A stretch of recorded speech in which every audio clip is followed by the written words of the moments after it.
Hello students, मैं वैभव अपने channel निबेड़ knob में आपका स्वागत करता हूं। ये चैनल 10th, 11th और 12th क्लास के मैथ्स सब्जेक्ट के लिए डेडिकेटेड है। अगर आपको मेरा काम पसंद आए तो प्लीज़ वीडियोस को शेयर कीजिए, क्योंकि मेरा मोट्टो ही है क्वालिटी एजुकेशन सबका अधिकार। और अगर आप पूरा सिलेबस कवर करना चाहते हैं तो आप मेरे चैनल को सब्सक्राइब करके प्लेलिस्ट में जाके चैप्टर वाइज, क्लास वाइज सारे वीडियोस की प्लेलिस्ट चेक कर सकते हैं। और अब तो आप निबेड़ नॉब को इंस्टाग्राम पे भी फॉलो कर सकते हैं। तो चलिए आज का लेक्चर शुरू करें।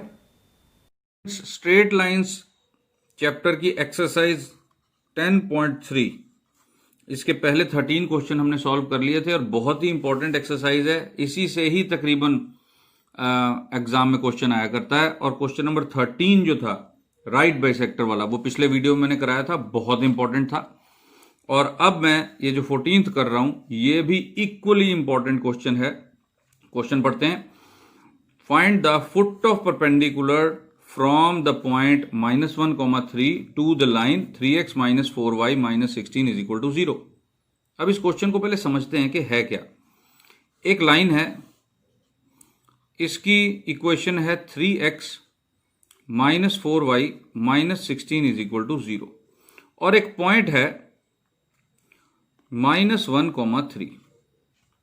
यहां से, इस पॉइंट से हमने इस लाइन पर एक परपेंडिकुलर ड्रॉ किया, परपेंडिकुलर। और फुट कौन सा होगा? ये वाला पॉइंट। अगर ये पॉइंट ए मान लिया जाए तो ये बी पॉइंट। इस बी पॉइंट के कोऑर्डिनेट्स पता करने हैं। Find the foot of perpendicular या find the coordinates of foot of perpendicular. तो बी जो है पॉइंट, वो फुट ऑफ दिस परपेंडिकुलर है। तो इसका मेथड क्या होगा? देखो, सबसे पहले तो हमें ए बी की इक्वेशन चाहिए। तो हम ए बी की इक्वेशन और इस इक्वेशन को सॉल्व करेंगे आपस में साइमल्टेनियसली। एक्स वाई की वैल्यू निकालेंगे तो वो बी के कोऑर्डिनेट्स होंगे। अब ए बी की इक्वेशन पता करने के लिए हमें क्या करना चाहिए? ऑब्वियसली ये दोनों लाइनें आपस में परपेंडिकुलर हैं, एक ए बी लाइन और एक ये गिवन लाइन। तो इनके स्लोप्स का मल्टीप्लीकेशन -1 के बराबर होगा। तो इसका स्लोप अगर मैं m2 मान लूं और इसका स्लोप m1 हम इस इक्वेशन में से निकाल लें, minus coefficient of x divide by coefficient of y करके, तो दोनों के मल्टीप्लाई को -1 के बराबर रख के इसका स्लोप आ जाएगा। और एक पॉइंट -1, 3 तो इसके ऊपर दिया ही हुआ है। तो स्लोप पॉइंट फॉर्म से इसकी इक्वेशन पता करनी है और उसके बाद इन दोनों इक्वेशंस को सॉल्व करना है। तो ये रहेगा मेथड हमारा। डायग्राम बनाना हो तो बना सकते हो, मैं डायग्राम को यूज भी करूंगा। तो मैंने सबसे पहले गिवन लिखा, गिवन पॉइंट का नाम रख दिया a -1, 3, और लाइन की इक्वेशन है 3x - 4y - 16 = 0, इक्वेशन नंबर 1। तो सबसे पहले हम क्या करेंगे? स्लोप इस लाइन का पता करेंगे। Slope of line 1, m1 = minus coefficient of x divided by coefficient of y = देखो -3/-4। माइनस तो अपने आप लगाया मैंने, coefficient of x 3, coefficient of y -4। तो यहां से m1 कितना आ गया? 3/4। तो हमें पता लग गया इस लाइन की स्लोप का। अब हम कह रहे हैं let be the foot of perpendicular. मैं परपेंडिकुलर को इस तरह लिख रहा हूं, तुम भी इस तरह से लिख सकते हो, एज शोन, जैसे कि यहां पर शो किया गया है उस तरह से बी फुट ऑफ परपेंडिकुलर है। तो क्योंकि अब मैं डायग्राम में आ गया हूं तो ए बी की स्लोप मैं ढूंढ सकता हूं। Let m2 be slope of line A B. जो ए और बी में से पास हो रही है लाइन, उसका स्लोप मैंने m2 मान लिया। अब जो ए बी लाइन है और जो लाइन 1 है, दोनों ही क्या है? आपस में परपेंडिकुलर है। Since A B is perpendicular to line 1, we get दोनों के स्लोप का मल्टीप्लीकेशन -1। तो यहां पे अब m1 की वैल्यू 3/4 पुट कर देते हैं। 3/4 m2 इज इक्वल टू -1। तो m2 की वैल्यू क्या हो गई, देखो ये 4 ऊपर जाएगा, 3 नीचे, -4/3। तो स्लोप ऑफ ए बी आ गया और एक पॉइंट ए बी के ऊपर ए गिवन है, तो इक्वेशन ऑफ ए बी आ जाएगा। तो now equation of line A B is, slope point form लगाएंगे हम। स्लोप पॉइंट फॉर्म का formula y minus y1 is equal to m x minus x1, which implies, देखो x1 y1 क्या है, -1 और 3, ये x1 है, ये y1 है, a पॉइंट के कोऑर्डिनेट्स हैं ये। तो y minus 3 is equal to -4/3 x plus 1, ये माइनस ऑफ -1 प्लस 1 हो गया। इस 3 को इधर मल्टीप्लाई के लिए भेज दो, तो 3y minus 9 is equal to 4 के साथ ब्रैकेट खोल दो, -4x माइनस 4, विच इंप्लाइज, अब ये 4x इधर आ जाएगा, 4x प्लस 3y, 4x इधर, 4 भी इधर आ जाएगा, तो 4 इधर आके प्लस का हो जाएगा, -9 प्लस 4 -5 इज इक्वल टू 0। तो ये आ गई ए बी की इक्वेशन, ये है इक्वेशन नंबर 2। तो अब हम इक्वेशन नंबर 1 और 2 को सॉल्व कर लेंगे, क्योंकि ए बी और ये लाइन दोनों की इक्वेशन आ गई है, दोनों को सॉल्व करेंगे तो पॉइंट ऑफ इंटरसेक्शन आ जाएगा। पॉइंट ऑफ इंटरसेक्शन होगा फुट ऑफ परपेंडिकुलर। तो अब मैं लिख रहा हूं फ्रॉम 1 एंड 2, इक्वेशन नंबर 1 लिखो पहले, 3x minus 4y is equal to 16, और फिर equation number 2, 4x plus 3y is equal to 5। देखो इक्वेशन नंबर 1 क्या थी, 3x minus 4y is equal to 16, मैंने वही लिखा, 3x minus 4y is equal to 16, और यहां से भी 5 को उधर भेज दिया। अब दोनों को सॉल्व कर रहा हूं, x अपॉन y अपॉन -1 ये सबसे आसान मेथड है स्टूडेंट्स, लेकिन स्टूडेंट्स को मुश्किल लगता है। क्यों लगता है मुश्किल? क्योंकि वो ठीक तरीके से इसको एग्जीक्यूट नहीं करते। इसको तुमने 10th में सुना होगा, इसका नाम है cross multiplication method, very easy method. अब मैं तुमको ये करके दिखाता हूं कि कैसे फास्टेस्ट तरीके से दो इक्वेशंस को साइमल्टेनियसली सॉल्व करके तुम आंसर ले सकते हो। देखो x अपॉन वाई अपॉन -1 ये तो तुमको याद है, इसमें तो कोई प्रॉब्लम नहीं। अब x अपॉन क्या लिखना है, देखो इस x को छुपा लो, यहां पे देखो मैंने x को छुपा लिया, x नहीं दिखाई दे रहा, बाकी 4 नंबर दिखाई दे रहे हैं। तो ये 4 नंबर जो दिखाई दे रहे हैं यहां एज इट इज लिख लो, -4, देखो -4 के नीचे 3 और 16 और 5, ठीक है, बहुत आसान है। x को छुपा लिया, फिर y को छुपा लो, हमने y को छुपा लिया। अब y के नीचे ये जो 4 नंबर दिखाई दे रहे हैं ये लिखने, 3, 4, 16, 5, ठीक है स्टूडेंट्स। अब कांस्टेंट छुपा लो, देखो यहां पे 1 अपॉन जो लिखना है हमने, -1 अपॉन जो लिखना है, तो ये 4 नंबर दिखाई दे रहे हैं, इनको एज इट इज लिख लो, 3, 4, देखो 3, 4, -4, 3, -4, 3। अगर तुम इतना लिखने में भी कामयाब हो जाते हो ये नंबर छुपा के, तो बस ये सॉल्व हो गया। कैसे? देखो x अपॉन, पहले इसको मल्टीप्लाई करो, -20, फिर माइनस लगाओ, फिर इसको मल्टीप्लाई करो, 48 is equal to y upon, पहले इसको मल्टीप्लाई करो, 15, माइनस लगाओ, फिर इसको मल्टीप्लाई करो, 16 4 the 64 is equal to -1 upon, पहले इसको मल्टीप्लाई करो, 9, फिर माइनस लगाओ, फिर इसको मल्टीप्लाई करो, -16, तो प्लस का 16। देखो बहुत इजी है, क्या मुश्किल आई? देखो तुम्हें बस इतना याद रखना है कि x अपॉन जब करना है तो x को छुपा लेना है और बाकी 4 नंबर जैसे दिखाई दे रहे हैं वैसे लिख देने। फिर y अपॉन जो लिखना है, जो y वाले को छुपा के जो नंबर 4 दिखाई दे रहे हैं उनको वैसे ही यहां पे नीचे लिख लेना है, और -1 अपॉन लिखना है तो इसको छुपा लेना है, और एक्स वाई के साथ ये जो नंबर जिस तरह दिखाई दे रहे हैं बिल्कुल वैसे ही लिख लेने। ऐसे कर लोगे तो बस क्रॉस मल्टीप्लाई है, देखो पहले ये मल्टीप्लाई करना है, बस ये याद रखो, पहले ये मल्टीप्लाई करना है और उसके बाद क्रॉस बनेगा इसका, और बीच में माइनस लगाना है अपने आप, ताकि अगर नंबर माइनस का बने तो वो प्लस हो जाए। तो वेरी इजी टाइप, बहुत इजी है, और एक्स वाई का दोनों का जो वैल्यू है वो इकट्ठी निकलेगी। अब देखो यहां से x अपॉन कितना आ गया, x अपॉन -68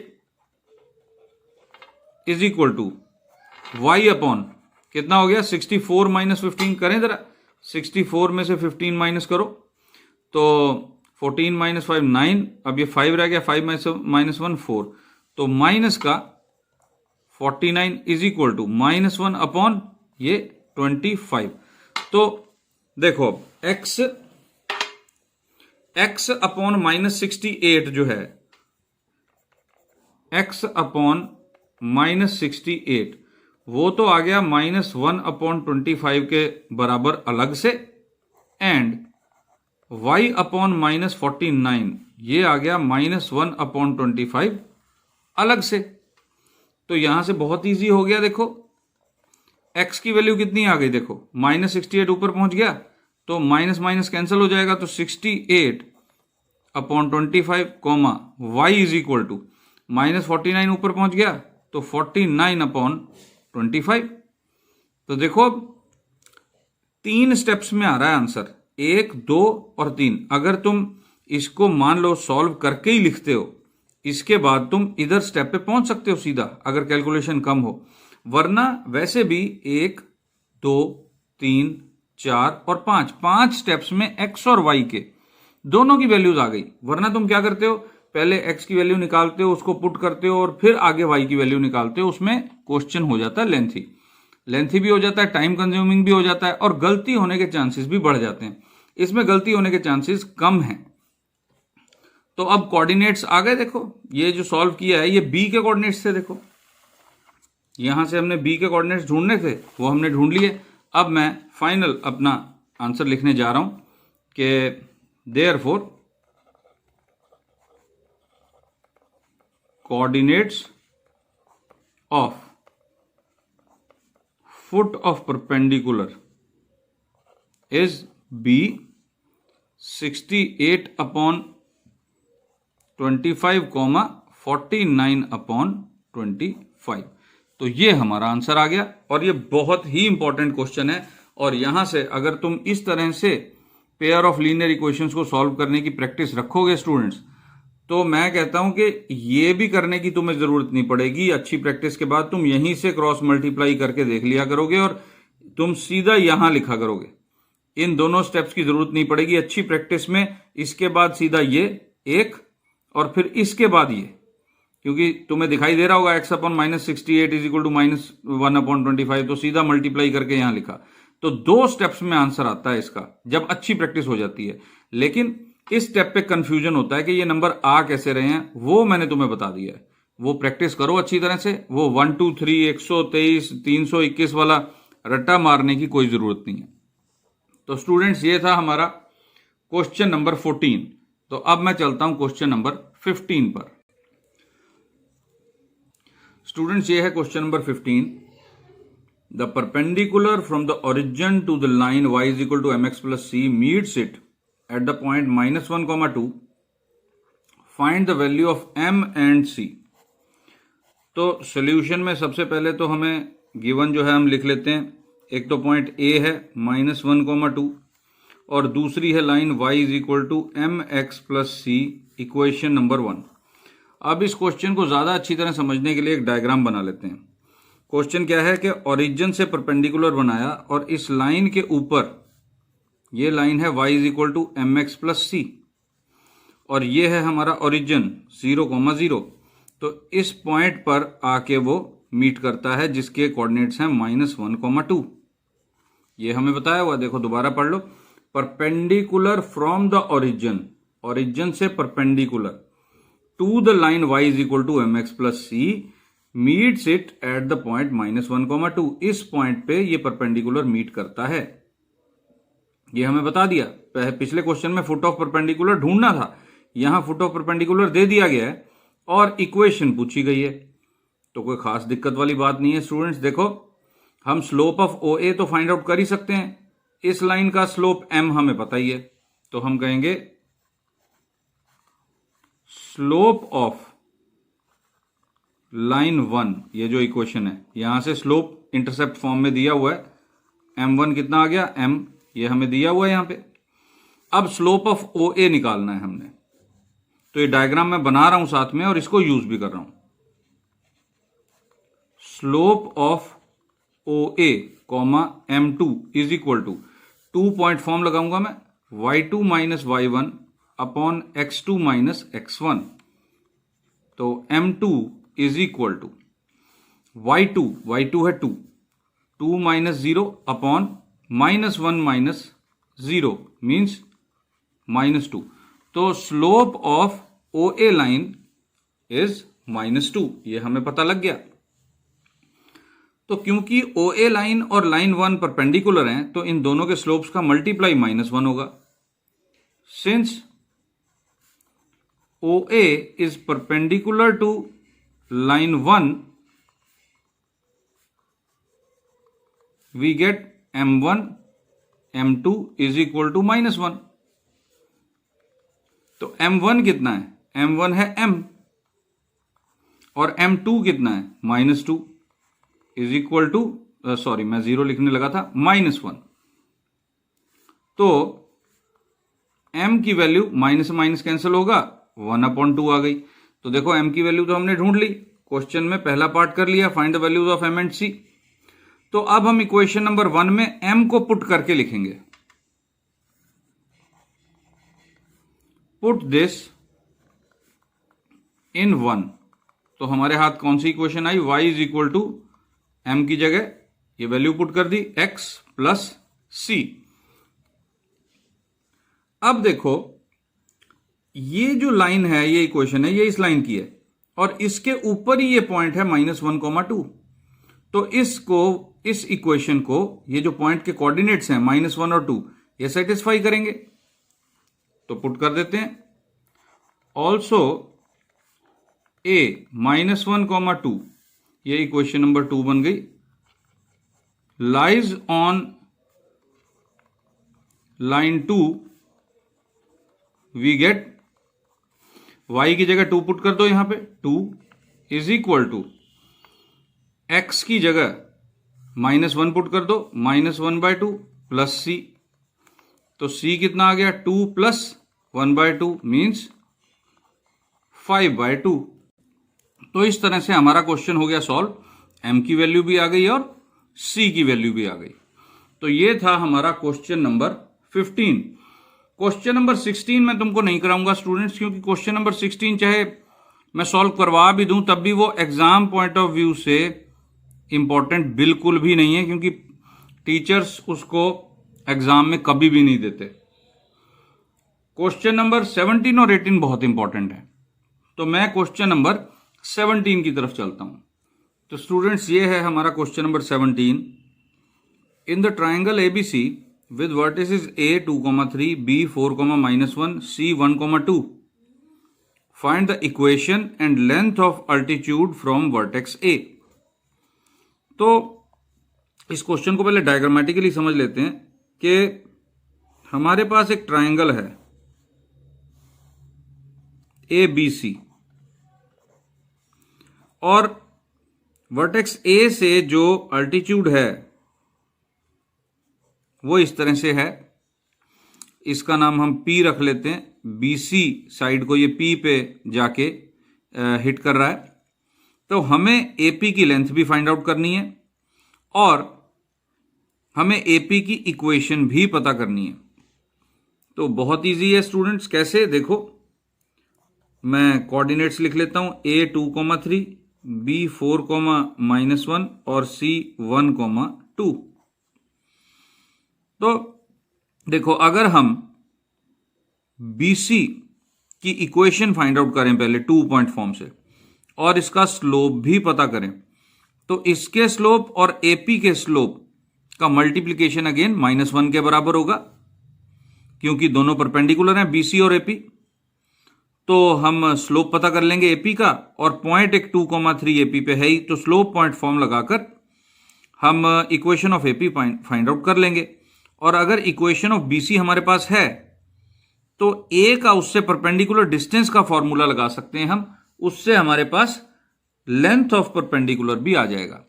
तो हमें सबसे पहले बीसी की इक्वेशन फाइंड आउट करनी चाहिए। तो चलो गिवन हम सबसे पहले स्टार्ट करते हैं। गिवन कोऑर्डिनेट्स ए के 2,3, बी के कोऑर्डिनेट्स 4,-1 और सी के कोऑर्डिनेट्स 1,2। तो सबसे पहले हम इक्वेशन ऑफ बीसी बनाते हैं। Equation of BC 2 point formula लगाऊंगा मैं, y minus y1 is equal to y2 minus y1 upon x2 minus x1 into x minus x1। ये याद होगा तुमको 2 पॉइंट फॉर्मूला, क्योंकि b और c दोनों पॉइंट्स हमारे पास हैं। तो मैं ये अप्लाई कर देता हूं। देखो y माइनस ये x2 y2 है, ये x1 y1 है, तो y1 है माइनस का 1, तो ये हो जाएगा +1 इज इक्वल टू y2 कितना है 2 प्लस 1, क्योंकि y1 -1 है, तो x2 माइनस x1, तो x2 कितना है 1 माइनस x1 कितना है 4, और यहां पे x माइनस x1 यानी कि 4, तो ये -3 हो गया और ये 3 हो गया। तो y plus 1 is equal to 3 upon -3। देखो 3 अपॉन -3 कितना हो जाएगा, कैंसल होके -1 हो जाएगा, तो माइनस x माइनस 4। तो यहां से इक्वेशन ऑफ जो हमारी बीसी है वो क्या बन गई, देखो ये माइनस का x इधर आके प्लस हो जाएगा, x plus y is equal to ये माइनस ऑफ -4 प्लस का 4, और ये 1 इधर आके माइनस हो जाएगा, तो 4 - 1 यानी 3। तो इक्वेशन ऑफ बीसी ये हो गई, इक्वेशन नंबर 1। और स्लोप भी हमें पता चल रहा है, यहां पर -1 है। देखो y2 minus y1 upon x2 minus x1 की वैल्यू क्या निकली थी, -1। तो बीसी की इक्वेशन हमारे सामने है। अब मैं स्लोप ऑफ बीसी निकालूंगा और फिर स्लोप ऑफ एपी मान लूंगा, और फिर दोनों को मल्टीप्लाई करके -1 लिखूंगा। तो मेरा पेज खत्म हो रहा है, मैं पेज पलट लूं और फिर आगे चलता हूं। तो मैं एक बार फिर इक्वेशन ऑफ बीसी लिख देता हूं। Equation of BC x plus y, 3 को इस तरफ ले आता हूं, -3 is equal to 0, equation number 1। तो slope of BC comma m1 is equal to, यहां से क्या पता चल रहा है -1, और स्लोप ऑफ एपी मान लेते हैं हम, let slope of altitude AP be m2। So since BC is perpendicular to AP, which implies m1 into m2 is equal to -1। दो परपेंडिकुलर लाइंस के स्लोप्स का मल्टीप्लाई -1 होता है, तो m1 की वैल्यू यहां पुट कर दो, -1, m2 इज इक्वल टू -1। देखो मैंने m1 की जगह -1 पुट कर दिया, तो माइनस का साइन ही काफी है। अब माइनस और माइनस कैंसिल हो गए, तो m2 की वैल्यू आ गई 1। तो हमें m2 यानी कि AP का स्लोप पता लग गया है। AP का स्लोप पता लग चुका है, और AP के ऊपर एक पॉइंट A 2,3 हमें पता है। तो स्लोप पॉइंट फॉर्मूला लगाकर हम इक्वेशन ऑफ AP निकाल लेंगे। तो equation of AP, slope point formula लगाऊंगा मैं, y minus y1 is equal to m x minus x1, मैंने फॉर्मूला पहले लिख दिया। तो y माइनस y1, देखो y minus 3 is equal to m2 की जगह 1, x माइनस 2, तो ब्रैकेट खोला, y minus 3 is equal to x minus 2। इस x को इस तरफ ले आए हम, -x प्लस वाई, और इस -2 को इधर लाएंगे तो प्लस का 2 हो जाएगा, तो -1 इज इक्वल टू 0। तो ये इक्वेशन ऑफ अल्टीट्यूड आ गई, equation of AP, -x + y - 1 is equal to 0। अब बात है लेंथ ऑफ एपी की। तो लेंथ ऑफ एपी जो है वो कैसे फाइंड करेंगे हम, देखो अब एक बार फिर ध्यान से देखना, मैं डायग्राम दिखा रहा हूं। ए पॉइंट का बीसी लाइन से डिस्टेंस अगर हम देख लें, परपेंडिकुलर डिस्टेंस, तो वही लेंथ ऑफ एपी है।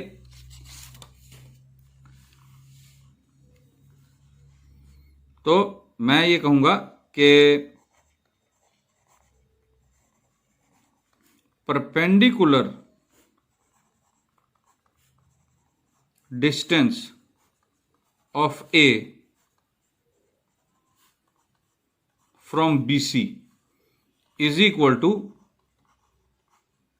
Length of altitude AP। तो AP का मैं अब फॉर्मूला लगाने जा रहा हूं। क्या फॉर्मूला था, देखो मैं फॉर्मूला लिखता हूं, AX1 + BY1 + C modulus upon A² + B² under root. तुम्हें याद आ गया होगा, किसी पॉइंट का किसी लाइन से डिस्टेंस, पॉइंट कौन सा है मैं रफ में लिख देता हूं, पॉइंट है 2,3 और लाइन की इक्वेशन है x + y - 3 is equal to 0। ये मैंने रफ में लिख दिया, ये x1 y1, ये a b 1 1 और c -3। तो AP is equal to x1 भी 1 है और y1 भी 1 है, सॉरी x1 y1 2 और 3 है, A और B 1 1 है। तो 2 + 3, देखो यहां 2 पुट कर देंगे, यहां 3 पुट कर देंगे, x1 y1 और A और B तो 1 1 है, -3 modulus upon under root, A और B यहां पे 1 1 है, तो 1 का स्क्वायर 1 + 1 का स्क्वायर 1, 3 और -3 कैंसिल हो गया, 2 अपॉन अंडर रूट 2। तो AP कितना आ गया, which implies under root 2 units. कैसे, देखो इस 2 को मैं लिख सकता हूं √2 × √2 अपॉन √2, तो एक रूट कैंसिल हो जाएगा तो √2 रह गया। तो इस तरह से स्टूडेंट्स हमने सॉल्व कर लिया है क्वेश्चन नंबर 17। और अब मैं आता हूं, काफी इंपॉर्टेंट क्वेश्चन है, क्वेश्चन नंबर 18 की तरफ। तो ये है question number 18। If P is the length of perpendicular from origin to the line whose intercepts on axes are A and B, then show that 1/P² is equal to 1/A² plus 1/B²। तो students इसको थोड़ा सा मैं बना के बताता हूं तुमको। ये एक लाइन है जो x एक्सिस और y एक्सिस पे A और B इंटरसेप्ट बनाती है। इसका मतलब इसकी इक्वेशन हम लिख सकते हैं x/A + y/B is equal to 1, intercept form.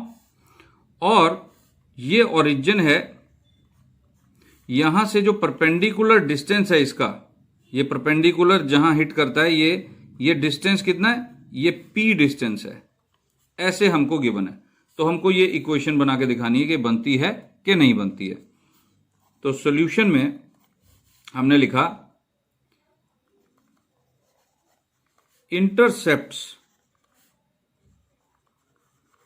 made by line on the axis are A and B. Therefore, equation of line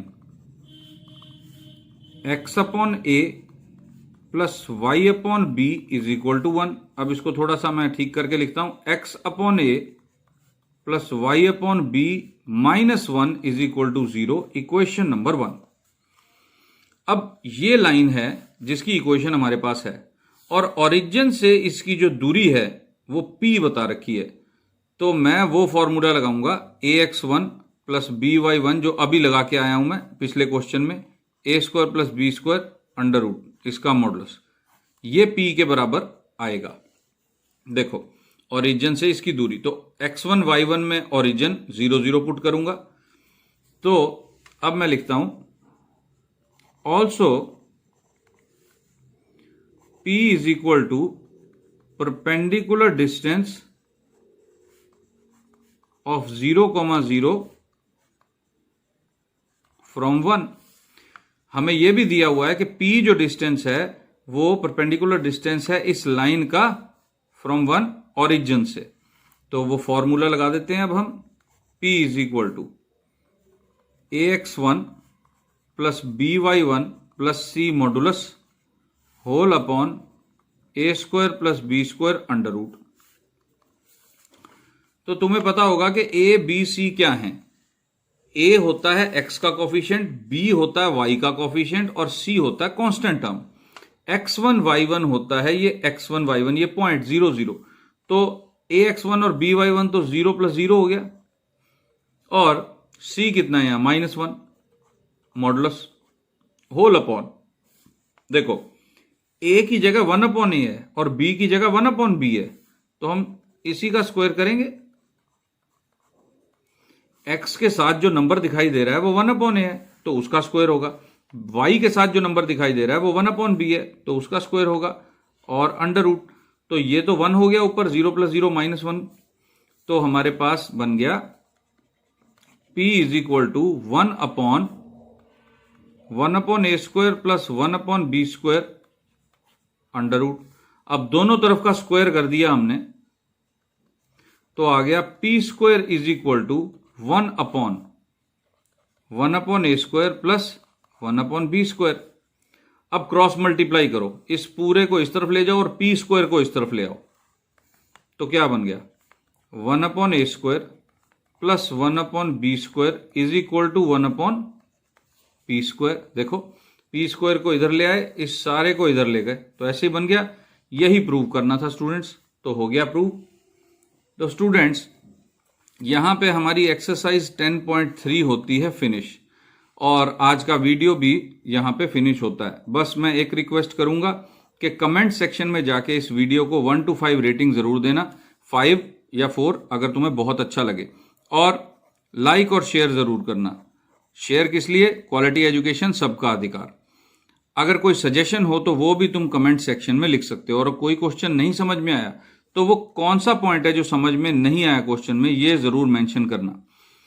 और अगर तुम वाकई चाहते हो कि ट्यूशन जैसी प्रॉब्लम को हम जड़ से खत्म कर दें, जो कि तुम्हारा टाइम और तुम्हारे पेरेंट्स का मेहनत का पैसा दोनों ही ले जाती है, तो तुम मेरे चैनल को सिर्फ क्या करो, सब्सक्राइब करो और प्लेलिस्ट जाके चेक करो। प्लेलिस्ट में तुम्हें सिर्फ अपनी क्लास नहीं, 10th और 12th क्लास के भी सारे चैप्टर्स के वीडियोस की प्लेलिस्ट चैप्टर वाइज बनी मिलेगी। वहां से मैं पूरी कोशिश कर रहा हूं कि इस तरह से सारे क्वेश्चन, सारी एक्सरसाइजेस कवर करूं कि तुमको बिल्कुल ट्यूशन की जरूरत ही ना पड़े। तो तुम कोशिश करो, इसको फॉलो करो, सब्सक्राइब करो चैनल को, प्लेलिस्ट को फॉलो करो और ट्यूशन से मुक्ति पाओ। कमेंट को जरूर तुम 1 to 5 रेटिंग मुझे जरूर दे देना कमेंट सेक्शन में जाके। बेस्ट ऑफ लक, अगले वीडियो में हम आगे चलेंगे। Thank you for watching.